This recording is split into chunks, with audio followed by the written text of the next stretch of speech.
Good morning. Today's lecture is of 12th science. So please, students of 10th standard can take a break.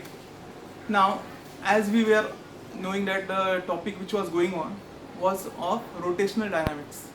And in my last lecture, I had taught you about centripetal force as well as centrifugal force.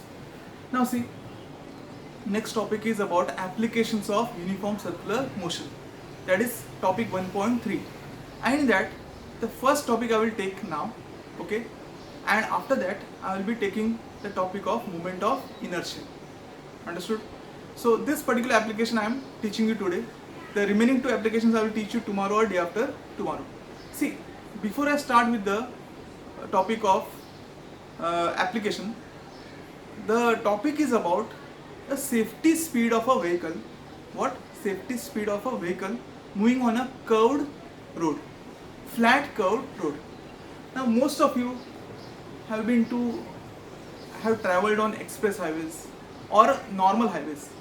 You must have observed one thing, that on highways there is a safety speed written over there.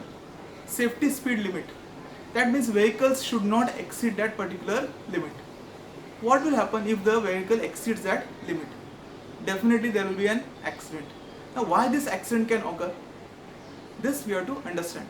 Okay? And what is the safety speed of a vehicle on a flat or horizontal curved road? In the beginning, I will repeat the formula for centripetal force and centrifugal force. See, centripetal force is for a body moving in circular motion. It is directed along the radius towards the center, while centrifugal force is for the body in circular motion. The direction is along the radius away from the center. At the same time, one more point I want to tell you, that is about friction. Okay, when a vehicle is moving on a road, the friction is provided by the tires. Okay, the friction between tires and road provide a certain force called as frictional force. And here there are two forces which can be classified. One is called as the force of static friction, and one is force of kinetic friction. And both these topics are there in your syllabus. Okay, so static friction means when a body is just about to slide on application of force, then the frictional force is called as force of static friction. And when a body is moving, when a body is in motion on a surface, then the force of friction is called as force of kinetic friction. Okay, now here in this topic we will talk specially about force of static friction. Okay, now we are talking about a vehicle which is moving on a curved road, flat curved road. Okay, now when a vehicle is moving on a flat curved road, which forces are acting on that vehicle? Let us understand that. There are total 3 to 4 different forces. Now you will say 3 or 4. Actually 3 real forces are there and one is a pseudo force. Okay, that pseudo force is a centrifugal force. Now I have got a small model to make you understand about the different forces acting on that vehicle. Okay, have a look at the model. Now there is a small model which I have taken to make you understand. This is a vehicle moving on a curved road. Okay, and this pencil is indicating the radius of the circular path. Okay, so this is the radius of the circular path, this circular path, and this is a vehicle which is moving on the curved road. Now the forces which are acting on this vehicle, the first thing is the weight of the vehicle, which is vertically downwards. The weight of the vehicle is vertically downwards, right? And that is balanced by the normal reaction, which will be vertically upwards. I repeat, the weight of the vehicle will be vertically downwards and weight of the vehicle will be, normal reaction will be vertically upwards. This will be the normal reaction, and exactly in downward direction will be the weight. Now the tires of this vehicle will provide the necessary frictional force. Which frictional force? Force of static friction. And that will provide the necessary centripetal force which will be acting along the radius towards the center.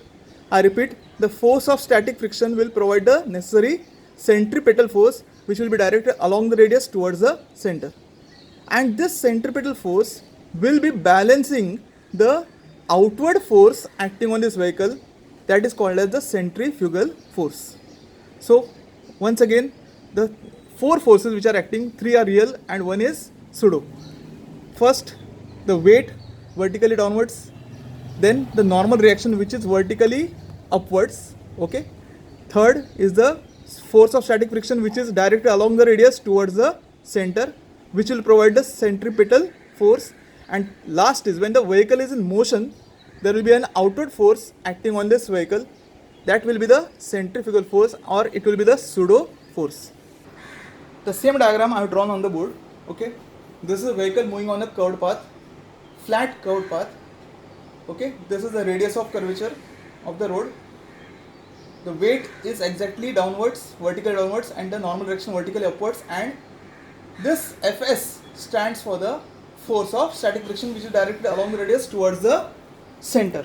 Okay, now see, as I told you that Fs stands for force of static friction, which provides the necessary centripetal force F, which balances the centrifugal force, right? That's why I'll write here Fs equal to the centrifugal force m omega square r, or mv square upon r. I repeat, the force of static friction, the frictional force, is balancing, it is provided by the tires and the road. Okay, the friction between tires and road, and it is balancing the centrifugal force. So I have written Fs equal to mv square upon r. The normal reaction N balances the weight of the vehicle. So therefore I will write N equal to mg.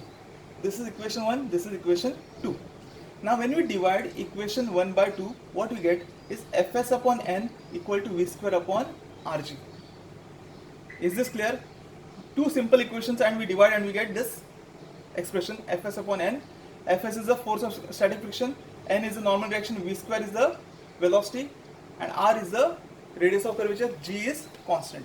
Now in this expression, certain things are constant. Like when a vehicle is moving on a road, its normal reaction or weight will remain constant, radius of curvature of the road will remain constant, g will also remain constant. Okay, g is acceleration due to gravity. What things may change? Okay, the force of static friction, because this depends on the velocity. What? When all these things are constant, Fs depends on what? The velocity of the vehicle.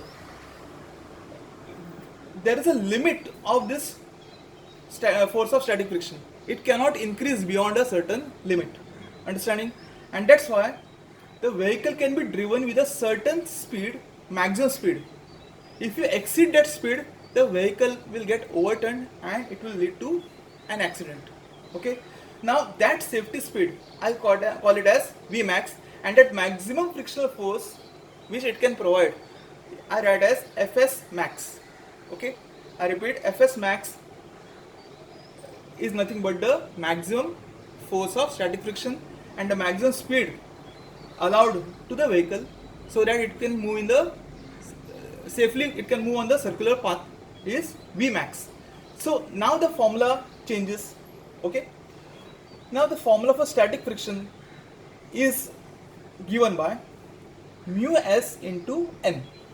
This is the formula for force of static friction which is there in your syllabus.